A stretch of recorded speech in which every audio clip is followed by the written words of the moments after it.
Guna mengatasi maraknya pertambangan tanpa izin atau tambang ilegal di wilayah Sumatera Selatan, pemerintah Provinsi Sumatera Selatan mengadakan fokus group discussion terkait resolusi tambang ilegal.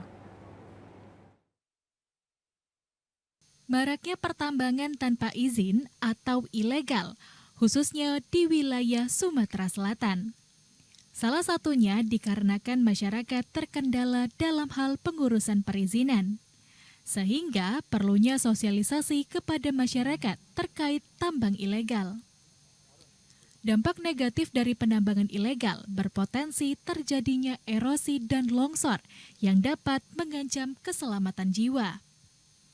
Narasumber yang terlibat dalam FGD ini, KPK, Kementerian ISDM, Kementerian LHK, Kementerian Perhubungan, Komisi 7 DPRD Republik Indonesia, Gubernur Sumatera Selatan, Kapolda Sumsel, Pangdam II Sriwijaya, dan juga praktisi hukum. Gubernur Sumatera Selatan Herman Deru mengatakan, pentingnya keterlibatan masyarakat secara langsung untuk mengantisipasi pertambangan ilegal. Dinamisnya regulasi dari Undang-Undang 11 tahun 67 berubah menjadi Undang-Undang 4 2009. Ditarik lagi dua Undang-Undang 23 2014. Ditarik lagi terakhir Undang-Undang 3 2020 yang membuat semua sistem ini menjadi berubah, baik sistem perizinan dan sistem pengawasannya.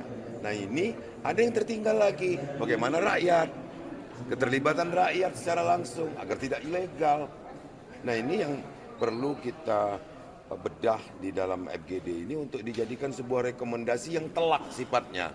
Jadi jangan ada lagi kemungkinan celah untuk disanggah. Jadi rekomendasinya betul-betul rekomendasi yang sehat. Melalui FGD ini diharapkan dapat menjadi resolusi penambang yang awalnya ilegal dapat menjadi legal. Tercapainya apa yang menjadi harapan masyarakat dan pemerintah sehingga dapat mengurangi dampak negatif dari pertambangan ilegal. Nadila Zakira, TVRI Sumatera Selatan melaporkan.